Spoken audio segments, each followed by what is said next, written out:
Doctor ortho Ayurvedic oil and capsule, अब दर्द भी घुटने टेकेगा। पीएम मोदी और अमेरिकी विदेश मंत्री मार्को रूबियो की हुई अहम बैठक। व्यापार, टेक्नोलॉजी, रक्षा सहयोग, क्वाड समेत कई विषयों पर हुई चर्चा।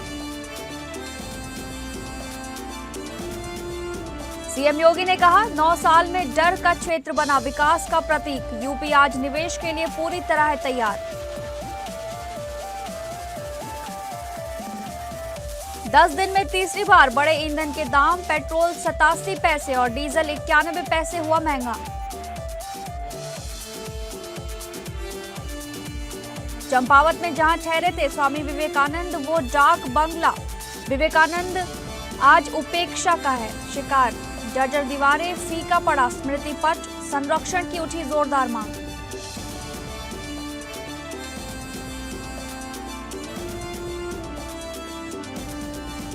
नमस्कार, आप सभी का बहुत बहुत स्वागत है इस बुलेटिन में। मैं हूं आपके साथ शालिनी राणा। शुरुआत करेंगे बुलेटिन की। भारत की 4 दिनों की यात्रा पर आए अमेरिकी विदेश मंत्री मार्को रूबियो ने पीएम मोदी से मुलाकात की। उनकी ये यात्रा ऐसे समय में हो रही है जब ईरान जंग के चलते पूरी दुनिया कई तरह की दिक्कतों से जूझ रही है। रूबियो का ये दौरा भारत अमेरिका संबंधों के लिहाज से बेहद महत्वपूर्ण माना जा रहा है। मुलाकात में व्यापार, टेक्नोलॉजी, रक्षा सहयोग और क्वाड समेत कई रणनीतिक विषयों पर चर्चा हुई। रूबियो का भारत दौरा 23 से 26 मई तक प्रस्तावित है। इस दौरान वो कोलकाता के अलावा नई दिल्ली, आगरा और जयपुर भी जाएंगे। माना जा रहा है कि यात्रा के दौरान भारत और अमेरिका के बीच ऊर्जा सहयोग को और मजबूत करने पर विशेष जोर रहेगा। करीब 14 वर्षों बाद किसी अमेरिकी विदेश मंत्री का कोलकाता दौरा हुआ। इससे पहले वर्ष 2012 में तत्कालीन अमेरिकी विदेश मंत्री हिलेरी क्लिंटन ने शहर का दौरा किया था। ऐसे समय में रूबियो का आगमन राजनीतिक रूप से भी अहम माना जा रहा है, क्योंकि हाल ही में पश्चिम बंगाल में भाजपा नेतृत्व वाली सरकार सत्ता में आई है।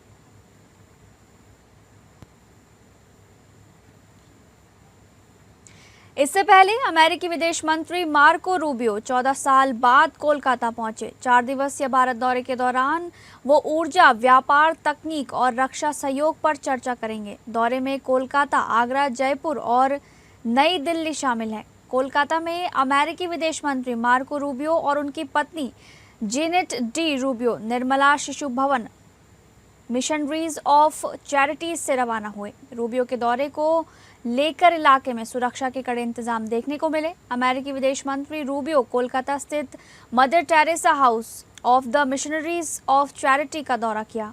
इस दौरान उनकी पत्नी भी उनके साथ मौजूद रही। दौरे के बाद दोनों मिशनरीज ऑफ चैरिटी परिसर से रवाना हुए। इस मौके पर भारत में अमेरिकी राजदूत सर्जियो गोर भी उनके साथ मौजूद रहे। अमेरिकी विदेश मंत्री रूबियो के कोलकाता पहुंचने के बाद missionaries of charity mother house और मदर टेरेसा चिल्ड्रंस हाउस के बाहर कड़ी सुरक्षा व्यवस्था देखने को मिली। इलाके में भारी पुलिस बल तैनात किया गया, जबकि सुरक्षा एजेंसियों ने सख्त जांच अभियान भी चलाया। भारत में अमेरिकी राजदूत सर्जियो गोर ने अमेरिकी विदेश मंत्री मार्को रूबियो के भारत दौरे का स्वागत किया।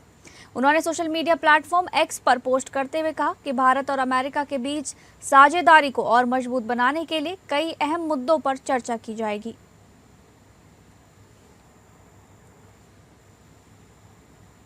अगली खबर, अमेरिका के राष्ट्रपति ट्रंप के परिवार को निशाना बनाने की कथित साजिश ने अमेरिकी सुरक्षा एजेंसियों को सतर्क कर दिया है। दावा किया गया कि ट्रंप की बेटी इवानका ट्रंप की हत्या की योजना बनाई गई थी। इस मामले में गिरफ्तार इराकी नागरिक मोहम्मद बाकेर साद दाऊद अल सादी पर आरोप है कि वो ईरान के इस्लामिक रेवोल्यूशनरी गार्ड कोर यानी कि IRGC से जुड़ा हुआ था और ट्रंप परिवार से बदला लेना चाहता था। अमेरिकी मीडिया रिपोर्टों के अनुसार अल सादी के पास इवानका ट्रंप के फ्लोरिडा स्थित घर का नक्शा भी मिला था। बताया जा रहा है कि ये कथित साजिश ईरानी सैन्य कमांडर कासिम सुलेमानी की अमेरिकी ड्रोन हमले में हुई मौत का बदला लेने के लिए रची गई थी। रिपोर्ट के मुताबिक मोहम्मद अल सादी ट्रंप परिवार के खिलाफ बदले की भावना रखता था। दावा किया गया है कि कासिम सुलेमानी की मौत के बाद वो लोगों से कहता था कि ट्रंप ने हमारा घर जलाया है, इसलिए हमें इवानका को मारना होगा। सूत्रों के अनुसार उसके पास फ्लोरिडा में इवानका ट्रंप और उनके पति जेरेड कुशनर के घर से जुड़ी जानकारी और नक्शा भी मौजूद था। सोशल मीडिया पर उसने फ्लोरिडा के उस इलाके का नक्शा साझा किया था जहां इवानका का घर स्थित है। साथ ही उसने अरबी भाषा में धमकी भरा संदेश भी लिखा था, जिसमें कहा गया था कि अमेरिकी सुरक्षा एजेंसियां भी उन्हें नहीं बचा पाएंगी। इस घटना के बाद अमेरिकी सुरक्षा एजेंसियों ने मामले को बेहद गंभीरता से लिया है।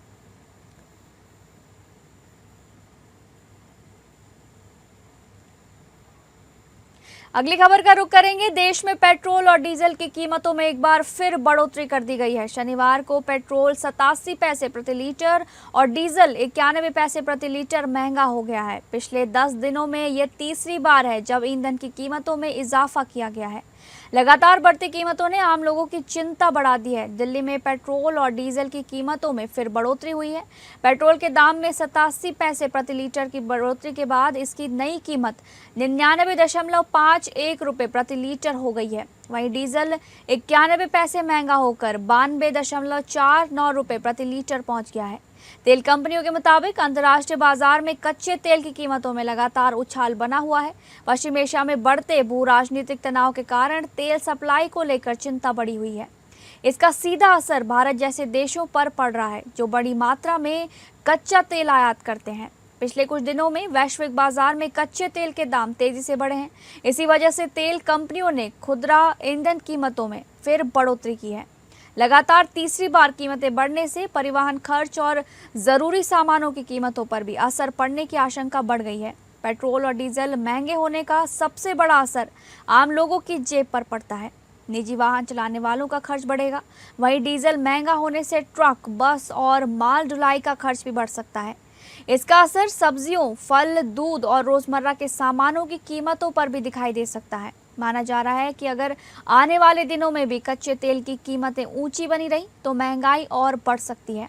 लगातार बढ़ती ईंधन कीमतों ने मध्यम वर्ग और व्यापारियों की चिंता बढ़ा दी है।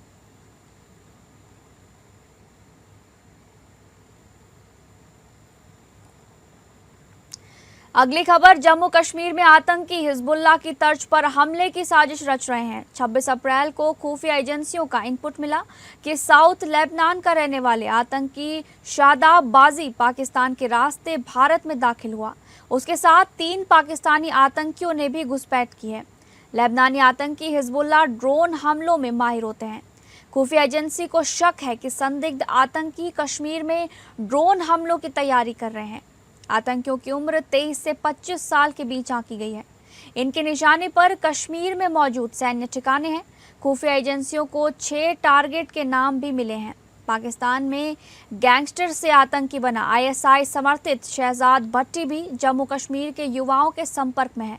वो दुबई में रहकर युवाओं का ब्रेन वॉश कर रहा है और उन्हें ग्रेनेड हमले की ट्रेनिंग दिला रहा है। पुंछ के गगरिया और कुंडे नाला इलाके से आतंकियों के घुसपैठ की आशंका है। ये इलाका LOC से 0 पॉइंट पर है। यहाँ पाकिस्तान और भारत के बीच नियंत्रण रेखा पहाड़ों और जंगल के बीच से गुजरती है। ये घुसपैठ का सबसे सेफ रास्ता माना जाता है। पीर पंजाल रेंज के काजीगुंड देवसर इलाके में संदिग्ध आतंकियों की एक्टिविटी देखी गई है। जम्मू कश्मीर में घुसपैठ करने से लेकर आगे जाने तक 2 लोकल गाइड ने इनकी मदद की। दोनों जम्मू के रिहायशी के रहने वाले हैं। ये आतंकियों को घने जंगल वाले इलाकों में आने जाने और रास्ता दिखाने में मदद कर रहे हैं। लॉजिस्टिक मदद भी पहुंचा रहे हैं।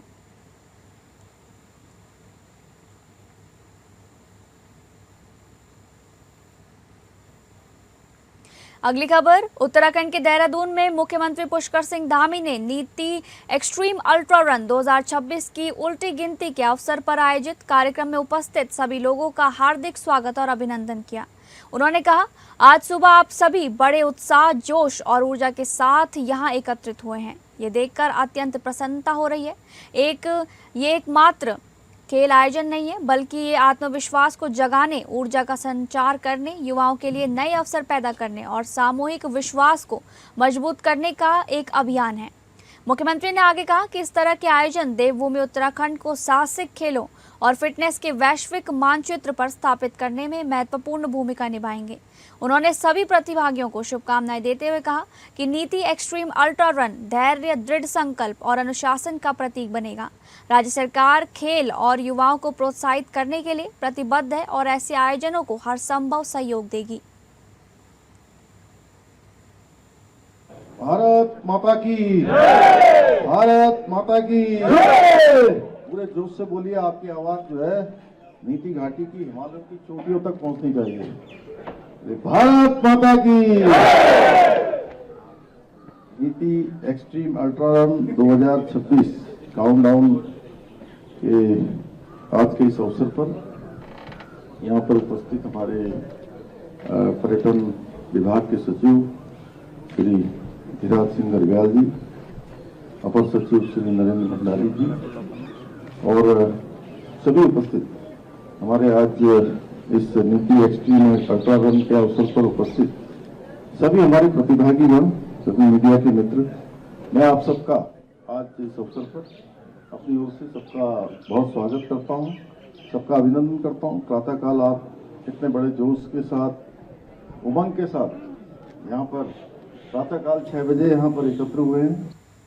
अगली खबर, छत्तीसगढ़ के मुख्यमंत्री विष्णुदेव साय ने कचना रेलवे ओवरब्रिज का लोकार्पण किया। करीब 48 करोड़ रुपए की लागत से बना ये ओवरब्रिज मुख्यमंत्री विष्णुदेव साय ने शुक्रवार को राजधानी रायपुर में 48 करोड़ 78 लाख रुपए की लागत से बने कचना रेलवे ओवरब्रिज और शंकर नगर खमराडी कचना मार्ग चौड़ीकरण कार्य का लोकार्पण किया। इस मौके पर उप मुख्यमंत्री एवं लोक निर्माण मंत्री अरुण साव समेत कई जनप्रतिनिधि और वरिष्ठ अधिकारी मौजूद रहे। लोकार्पण के बाद मुख्यमंत्री साय ने कहा कि कचना रेलवे फाटक पर लंबे समय से लगने वाले जाम से लोगों को भारी परेशानी का सामना करना पड़ता था। स्कूली बच्चों, एम्बुलेंस और दैनिक यात्रियों को घंटों इंतजार करना पड़ता था, लेकिन अब 787 मीटर लंबे इस ओवरब्रिज के शुरू होने से क्षेत्रवासियों को बड़ी राहत मिलेगी। इससे न केवल समय की बचत होगी बल्कि यातायात भी सुगम और सुरक्षित होगा। मुख्यमंत्री ने कहा कि शंकर नगर खमराडी कचना मार्ग के चौड़ीकरण से भी इस पूरे क्षेत्र की कनेक्टिविटी बेहतर होगी। रायपुर के तेजी से विकसित हो रहे इस हिस्से में आवागमन आसान होने से व्यापारिक गतिविधियों को भी बढ़ावा मिलेगा। उन्होंने कहा कि प्रदेश सरकार अधोसंरचना विकास को प्राथमिकता दे रही है ताकि अंतिम व्यक्ति तक विकास का लाभ पहुंचे। उप मुख्यमंत्री अरुण साव ने बताया कि लोक निर्माण विभाग द्वारा इस ओवरब्रिज को तय समय में गुणवत्तापूर्ण तरीके से पूरा किया गया है। भविष्य में भी राजधानी समेत पूरे प्रदेश में सड़क, पुल और ओवरब्रिज निर्माण के कार्यों में तेजी लाई जाएगी। स्थानीय नागरिकों ने वर्षों पुरानी जाम की समस्या से निजात मिलने पर खुशी जताई और मुख्यमंत्री का आभार व्यक्त किया। लोकार्पण कार्यक्रम में बड़ी संख्या में क्षेत्र जनप्रतिनिधि, अधिकारी और आम नागरिक उपस्थित रहे। सीएम योगी ने याइदा कार्यक्रम में संबोधन के दौरान कहा कि 9 साल पहले जेवर यमुना एक्सप्रेसवे क्षेत्र अपराध और डर का प्रतीक था। शाम 5 बजे बाद आवाजाही बंद थी, बुनियादी ढांचा शून्य था। आज यहां भारत का सबसे बड़ा नोएडा इंटरनेशनल एयरपोर्ट बन रहा है। 2017 से पहले 1 डिस्ट्रिक्ट 1 माफिया का राज था। बेटियां स्कूल नहीं जा पाती थी, व्यापारी 6 बजे दुकान बंद करते थे, सड़कें खराब, बिजली 4-5 घंटे रहती थी, हर जिले में दहशत थी। लेकिन आज यूपी माफिया, गुंडा और दंगा मुक्त है। हर निवेशक का स्वागत है। हम निवेशक को विकास का पार्टनर मानते हैं। 9 साल पहले गोरखपुर में निवेश से इनकार होता था, लेकिन अब 5 साल में 50,000 युवाओं को रोजगार मिला है। उद्यमियों से आग्रह है कि अल्टीमेट अलॉटमेंट के बाद तेजी से निवेश करें। एनसीआर से बाहर बलिया, कुशीनगर, सोनभद्र, चित्रकूट जैसे जिलों में भी जाकर देखें, वहीं विकास का अनुभव मिलेगा। यूपी आज निवेश के लिए पूरी तरह तैयार है। मेरे लिए यह अवसर इसलिए भी महत्वपूर्ण है कि जिस क्षेत्र में हम लोगों ने भारत का सबसे बड़ा एयरपोर्ट नोएडा इंटरनेशनल एयरपोर्ट जेवर बनाया है और जिस क्षेत्र में आज आपको ये अलॉटमेंट लेटर वितरित किए गए हैं, आज से 9 वर्ष पहले यह क्षेत्र भारत का सबसे डरावना क्षेत्र हुआ करता था। हर प्रकार के जो हीनियस क्राइम कह सकते हैं वे यहां घटित होते थे।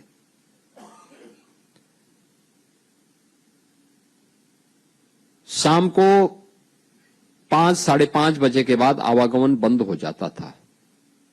वहां की कुल लाइफ सूर्योदय से लेकर के सूर्य अस्त के बीच में हुआ करती थी और उसमें भी कोई इंफ्रास्ट्रक्चर नहीं था।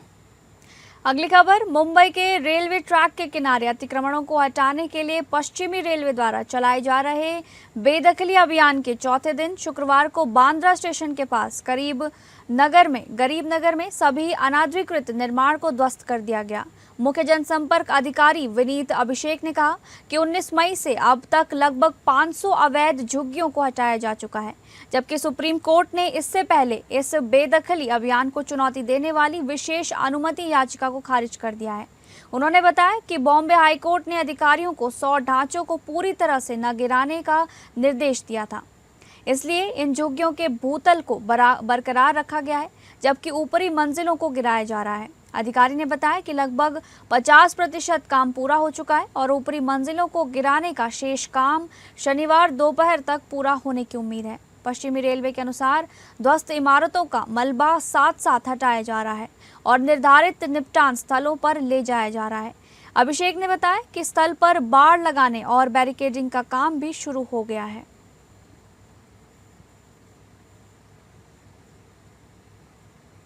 अगली खबर, कानपुर के चर्चित किडनी कांड मामले में आरोपियों को बड़ा झटका लगा है। अवैध किडनी ट्रांसप्लांट के आरोप में जेल में बंद आहूजा अस्पताल के संचालक डॉक्टर सुरजीत आहूजा, डॉक्टर प्रीति आहूजा और उनके करीबी सहयोगी शिवम अग्रवाल की जमानत अर्जी माननीय न्यायालय ने खारिज कर दी है। बताया जा रहा है कि यह मामला उस कथित अवैध किडनी ट्रांसप्लांट रैकेट से जुड़ा है, जिसमें आरोप है कि मरीजों और डोनरों को बहला फुसलाकर किडनी ट्रांसप्लांट कराया जाता था। मामले में एक छात्र ने गंभीर आरोप लगाते हुए कहा था कि उसकी इच्छा के विरुद्ध उसकी किडनी निकाल ली गई। छात्र के अनुसार उसने खर्च के लिए दिए गए 6,000 रुपये लौटाने की बात भी कही थी। इसके बावजूद उसके साथ कथित तौर पर जबरन ऑपरेशन किया गया। जांच में सामने आया था कि आहूजा अस्पताल इस पूरे नेटवर्क का मुख्य केंद्र था। आरोप है कि अस्पताल संचालक डॉक्टर सुरजीत आहूजा का डॉक्टर प्रीति आहूजा पूरे नेटवर्क को संचालित कर रहे थे, जबकि शिवम अग्रवाल डोनर और रिसीवर को लाने, ले जाने, भर्ती कराने और पैसों के लेन देन जैसे काम देखता था। किडनी कांड में जो मेन आहूजा अस्पताल था, जहां पे किडनी ट्रांसप्लांट अवैध रूप से हो रहा था, एक छात्र के साथ उसके जीवन से खिलवाड़ हो रहा था। उसकी मर्जी के बगैर वो कह रहा था कि समय 6,000 रुपये जो आपने मुझे खर्चे के लिए दिए, मैं वापस करने को तैयार हूँ। इसके बावजूद उसकी किडनी निकाल ली गई। तो उस कांड में जो मेन रोल था वो आहूजा अस्पताल था। उसके जो मालिक थे डॉक्टर सुरजीत आहूजा और डॉक्टर प्रीति आहूजा, और उनका खास व्यक्ति जो वैन चलाता था, जो डोनर को और किडनी लगने वाले रेसिपिएंट को ले जाने लाने का काम, उनको फंसाने का काम, उनको एडमिट करने का काम करता था, शिवम अग्रवाल। तो इन 3 लोगों की बिल लगी थी, जिसमें डॉक्टर सुरजीत आहूजा, डॉक्टर प्रीति आहूजा और शिवम, इन तीनों की बिल माननीय न्यायालय ने काफ़ी सुनवाई के बाद और खारिज कर दी है और बड़ा विस्तृत ऑर्डर किया है। उसमें लगभग 27 पेज का उसमें पर डिस्क्लोज किया है कि क्यों इनको जमानत न दी जाए। अगली खबर, नमित मल्होत्रा की 4,000 करोड़ की रामायणम जहां एक तरफ अपनी मोटी OTT डील के कारण सुर्खियों में है, वहीं दूसरी ओर अब इसे दिवाली से पहले रिलीज किए जाने की खबरें आ रही हैं। रामायणम पार्ट 1 दिवाली के मौके पर 6 नवंबर 2026 को रिलीज होनी थी, पर अब कहा जा रहा है कि मेकर्स इसे 1 हफ्ते पहले रिलीज करने के बारे में सोच रहे हैं। ऐसा करके मेकर्स अब एक मास्टर स्ट्रोक खेलने की तैयारी कर रहे हैं और पूरी तरह कमर कस चुके हैं। उधर रामायणम को अब तक की सबसे तगड़ी OTT डील मिली है। फिल्म में लंकापति रावण का किरदार निभाने वाले यश ने भी हिंट दिया था कि फिल्म अक्टूबर के आखिर में रिलीज हो सकती है और अब इसकी नई रिलीज डेट भी सामने आई है। रामायणम को नमित मल्होत्रा और यश प्रोड्यूस कर रहे हैं, जबकि नितेश तिवारी डायरेक्टर हैं।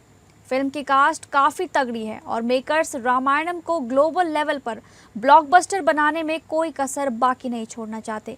इसकी शुरुआत फिल्म की 1 हफ्ते एडवांस रिलीज डेट और OTT डील से हो चुकी है। रामायणम पार्ट 1 की नई रिलीज डेट का ऐलान एक बार फिल्म की डिस्ट्रीब्यूशनल डील लॉक होने पर किया जाएगा। फिलहाल मेकर्स टॉप डिस्ट्रीब्यूटर्स ने फिल्म के लिए 450 करोड़ रुपए की डील पर बात कर रहे हैं।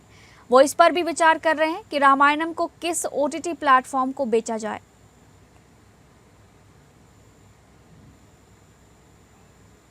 अगली खबर, विश्वविख्यात संत एवं युवा प्रेरणा स्रोत स्वामी विवेकानंद की ऐतिहासिक स्मृतियों से जुड़ा चंपावत डाक बंगला आज बदहाली और उपेक्षा का शिकार होता नजर आ रहा है।